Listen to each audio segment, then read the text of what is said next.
ద్వితీయోపదేశ కాండం 4వ అధ్యాయములో నీ దేవుడైన యెహోవా దహించు అగ్నియు మరియు ఏ దేవుడనై ఉన్నాను అన్నాడు. ఏ రోషము గల దేవుడనై, బి శక్తిగల దేవుడనై, సి శాంతము గల దేవుడనై, డి పరిశుద్ధ దేవుడనై.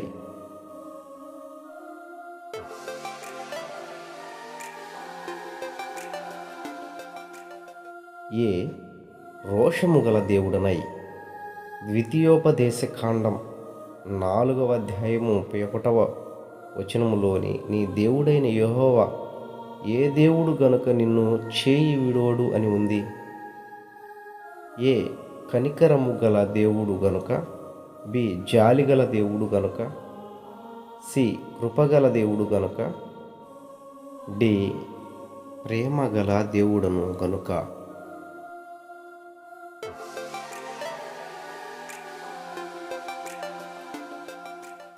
ఏ కనికరము గల దేవుడు గనుక. ఏ గృహమైన ఐగుప్తులో నుండి నిన్ను రప్పించిన యెహోవాను అని దేవుడు అన్నాడు.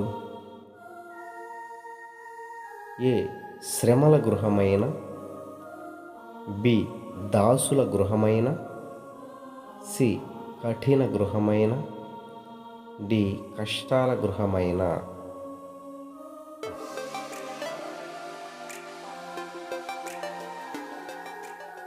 బి దాసుల గృహమైన. నన్ను ప్రేమించి నా ఆజ్ఞను గైకోను వారి విషయములలో ఎన్ని తరాల వరకు కరుణించే దేవుడనన్నాడు. ఏ 100 తరాలు, బి 1000 తరాలు, సి 3 తరాలు, డి 10 తరాలు.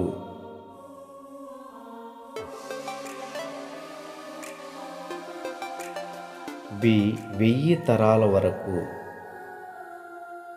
ధర్మశాస్త్ర గ్రంథములోని మాటలు నీ కుమారులకు బోధించినప్పుడు నీ కన్నుల నడుమ ఎలా ఉండాలి. ఏ బొట్టు వలె, బి కనుపాప వలె, సి బాసికము వలె, డి కాటుక వలె.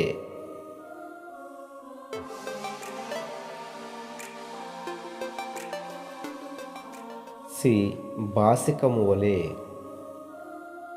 మీరు ఏ ప్రదేశంలో శోధించినట్లు ఇక మీ దేవుడైన యెహోవాను శోధించకూడదు అని మోషే అన్నాడు.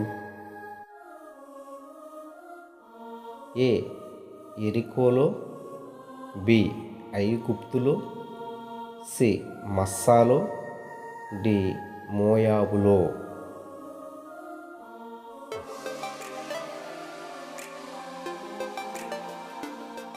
సి మస్సాలో. ఎన్ని జనములను వెళ్ళగొట్టి మీకు కనాను ఇస్తానని దేవుడు అన్నాడు. ఏ 10 జనములను, బి 6 జనములను, సి 3 జనములను, డి 7 జనములను.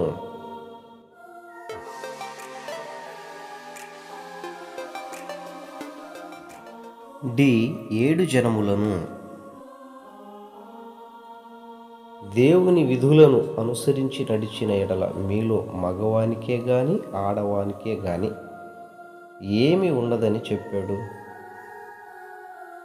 ఏ కోపముండదు అని, బి చీకటుండదు అని, సి నెమ్మదుండదు అని, డి గొడ్డుతనముండదు అని.